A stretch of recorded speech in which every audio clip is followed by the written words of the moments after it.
नमस्कार दोस्तों, Radhe Radhe. Welcome to your YouTube channel हमारी संस्कृति हमारी धरोहर। दोस्तों, आज के वीडियो में मैं आपको चिड़ा चिड़ी की कहानी सुनाने जा रही हूँ। इस कहानी को कार्तिक पूर्णिमा के अगले दिन पड़वा के दिन सुनते हैं या कहते हैं। इसमें आटे से या चावल से घर बनाते हैं और आटे के चिड़ा चिड़ी बनाकर घर के बीचों बीच रखते हैं। उन्हें कपड़े पहनाते हैं या वस्त्र रूपी कलावा भी पहना सकते हैं और आटे या चावल के घर में सारा सामान रखते हैं।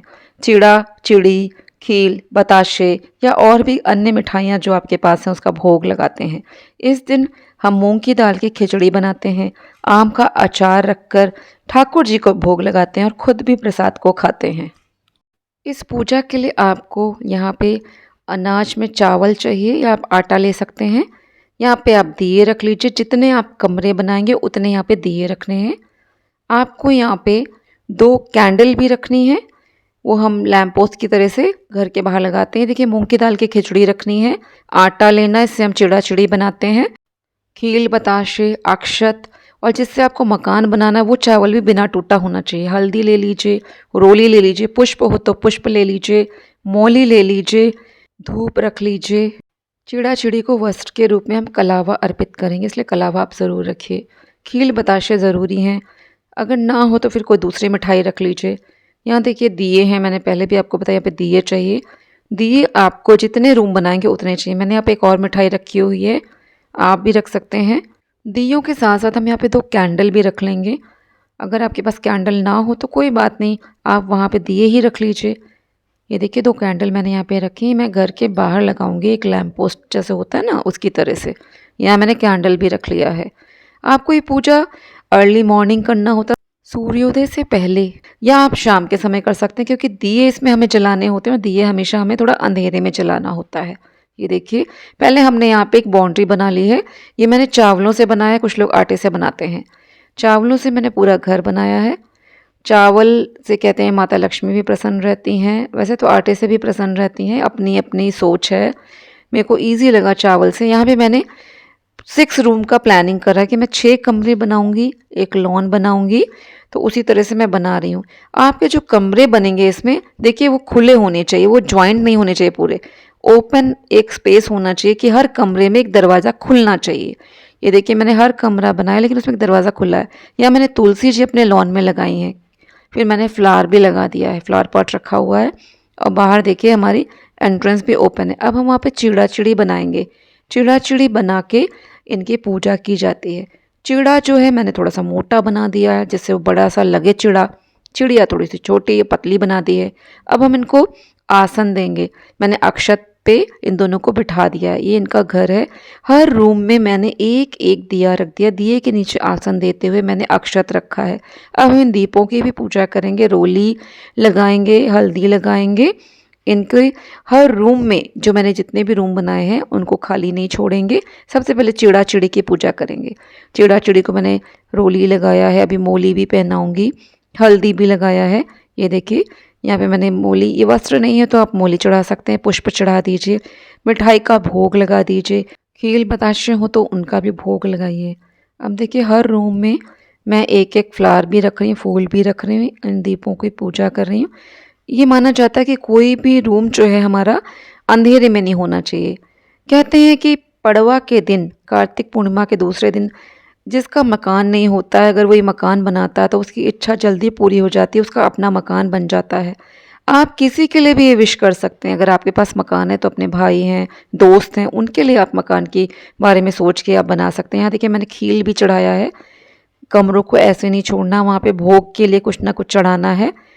और ये आज के दिन जो है खिचड़ी, मूंग की दाल की खिचड़ी का बहुत महत्व होता है। यहाँ हम कच्ची खिचड़ी रखेंगे, उसके ऊपर दक्षिणा रखेंगे। और वैसे ठाकुर जी को तो खिचड़ी बनाकर आम के अचार के साथ खिलाया जाता है। ये देखिए खील बताशे भी मैंने यहाँ पे रख दिए चिड़ा चिड़ी के पास। अब हम लोग को यहाँ पे सारा भोग लगाने के बाद जल भी रखना होता है, जल से आचमन करा देते हैं। मैंने देखिए अपने घर के बाहर तुलसा जी रखा, क्योंकि वो घर घर नहीं जहाँ पे तुलसी मैया ना हो। और वहाँ पे कार्तिक की कहानी तभी तो हम सुनेंगे जब तुलसी मैया होंगी। ये कार्तिक की आखिरी कहानी होती है। ये जब पूजा हो जाता है तो हमें दक्षिणा सब पंडित जी को दे देना होता है, या जो भी नीडी आदमी आपको लगता है। इसमें थोड़ी सी और खिचड़ी बढ़ा के तब दे दीजिए। ये देखिए चिड़ा चिड़ी की मैंने आँख भी बना दी है काले काले काजल से। ये लोग बैठे हुए हैं यहाँ पे। अब यहाँ पे हमने कैंडल भी जला दिया है। ये लैम्प पोस्ट की तरह से गेट के बाहर मैंने 2 कैंडल जला दिया है। आप लोगों को मेरा घर कैसा लगा प्लीज़ कमेंट बॉक्स में कमेंट करके बताइए। ये मेरा घर बन गया है। आप छोटा सा घर बना सकते हैं, आप जितने रूम का बनाना चाहें बना सकते हैं, लेकिन ये पूजा आप अर्ली मॉर्निंग में करिए या इवनिंग में करिए, पूरी श्रद्धा से करिए। इसके बाद हाथ में आपको खील पुष्प लेके हमें कथा सुननी चाहिए। दोस्तों चलिए अब सुनते हैं चिड़ा चिड़ी की कहानी। कार्तिक मास में कही जाने वाली अंतिम कहानी होती है। 4 चिड़ियाँ थीं, चारों कार्तिक मास में कार्तिक नहाती थीं। पड़वा के दिन चारों चिड़ियों ने सोचा कि चलो खिचड़ी बनाते हैं। एक चिड़िया चावल ले आई, एक चिड़िया दाल ले आई, एक चिड़िया घी ले आई और एक चिड़िया नमक ले आई। सब ने मिलकर खिचड़ी बनाई। सब ने सोचा कि पहले नहा लिया जाए तब खिचड़ी खाते हैं। सब चिड़ियाँ नहाने चली गईं। पहले एक चिड़िया आई, उसे बहुत ज़ोर की भूख लगी थी। बाकी चिड़िया अभी नहीं आई थीं, तो उसने खिचड़ी की भाप खा ली। दूसरी चिड़िया आई तो उसने पानी पी लिया। तीसरी चिड़िया ने खिचड़ी खा ली। चौथी चिड़िया आई तो उसने खुरचन खा ली। चारों चिड़िया मर गईं। जिस चिड़िया ने भाप खाई थी वह राजा के घर राजकुमारी बनी। जिस चिड़िया ने पानी पिया था वो कुम्हार के घर पैदा हुई। जिस चिड़िया ने खिचड़ी खाई थी उसने ब्राह्मण के घर में जन्म लिया और जिस चिड़िया ने खुरचन खाई थी वो हथिनी बनी। कुम्हार की लड़की राजा के यहाँ दासी बनी। ब्राह्मण की लड़की राजकुमारी की सहेली बनी। हथिनी भी राजा के यहाँ ही थी। राजकुमारी को अपने पिछले जन्म की सारी बातें याद थीं। जब राजकुमारी की शादी हुई और वह विदा होने लगी तो राजा से बोली कि पिताजी मैं अपने साथ अपनी सहेली और दासी को भी ले जाऊंगी। राजा ने ठीक है कहा और कहा ले जाना। राजकुमारी ने कहा कि पिताजी मुझे हथिनी भी चाहिए। राजा ने कहा अच्छा ठीक है ले जाओ। राजा ने अपने नौकर जाकर भेजे और कहा कि जाओ हथिनी को ले आओ, लेकिन हथिनी उठी ही नहीं। तब राजकुमारी खुद उसके पास गई और उसके कान में पिछले जन्म की बात कही, जिसे सुनकर हथिनी तुरंत उठ गई। राजकुमार यह सब कुछ देख रहा था। उसने कहा कि तुम कौन हो और हथिनी के कान में क्या कहा, जिसको सुनकर हथिनी खड़ी हो गई। राजकुमारी ने कोई जवाब नहीं दिया। राजकुमार ने कहा कि सच सच बता दो नहीं तो तुम्हारा सर काट दिया जाएगा। तब राजकुमारी ने राजकुमार को पिछले जन्म की सारी बातें बता दी। राजा ने भी सारी बातें सुनी और कहा कि अगर कार्तिक स्नान का इतना महत्व है तो हम भी जोड़े से कार्तिक स्नान करेंगे और खूब दान पुण्य करेंगे। अब हम गणेश जी की कथा सुनेंगे। ये गणेश जी की कथा है जिसे किसी भी व्रत या अन्य किसी कथा को सुनने के बाद अनिवार्य रूप से सुना जाता है।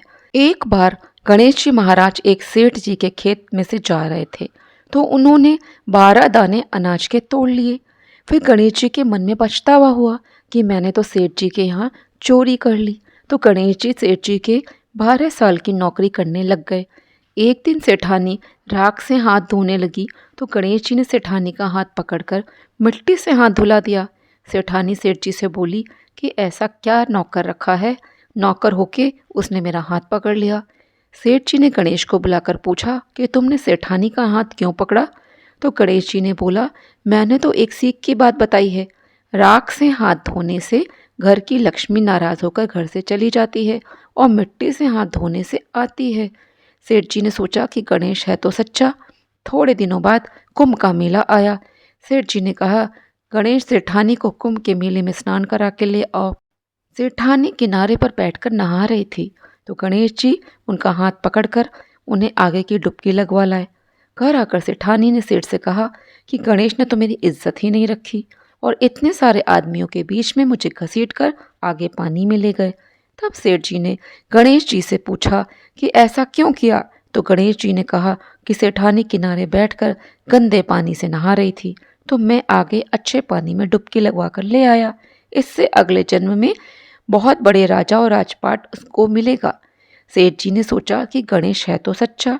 एक दिन घर में पूजा पाठ हो रही थी, हवन हो रहा था।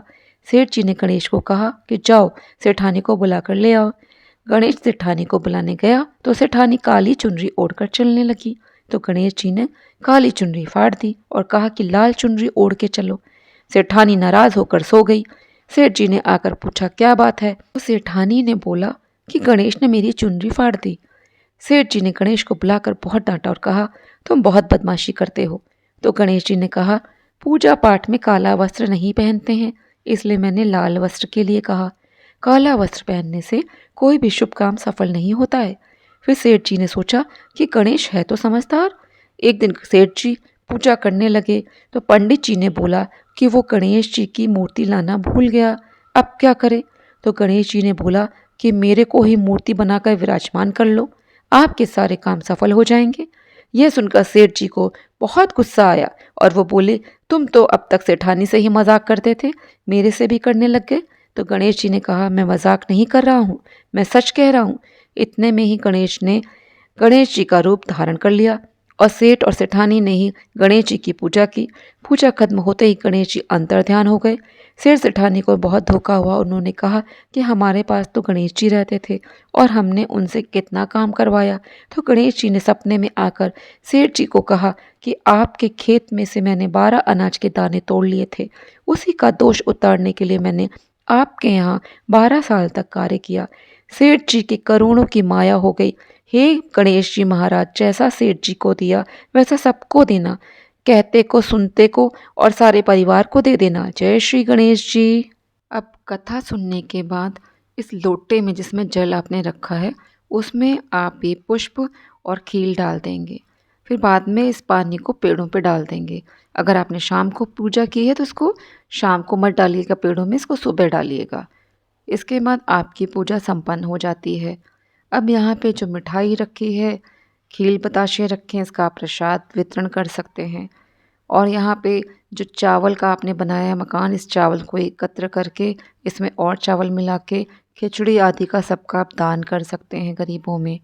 ये जो दिए हैं मिट्टी के दिए दोबारा यूज़ नहीं होते हैं। आप इनको यूज़ करना चाहते हैं तो इनको अच्छी तरह से धो के फिर इसको आपको आग में दिखा के तब यूज़ कर सकते हैं। ये जो आपने गमले यहाँ लगाए हुए हैं इसको आप एज़ इट इज़ जहाँ रखे थे वहाँ पे रख सकते हैं। खिचड़ी और रुपए किसी ज़रूरतमंद को ही आप दीजिएगा, इस बात का आप ध्यान रखिए। चढ़ाए गए पुष्पों का भूमि विसर्जन कर दीजिए अथवा गमलों में डाल दीजिए, वे अपने आप सूख के खाद बन जाएंगे। आटे के चिड़ा चिड़ी आप किसी ऐसे स्थान पे रखेंगे जहाँ पे कोई जानवर आकर इसको गाय आदि खा सकते हैं, लेकिन किसी के पैर के नीचे ना आए। तो दोस्तों आज का वीडियो मैं यहीं पे समाप्त करती हूँ। आशा है वीडियो आपको उपयोगी लगा होगा।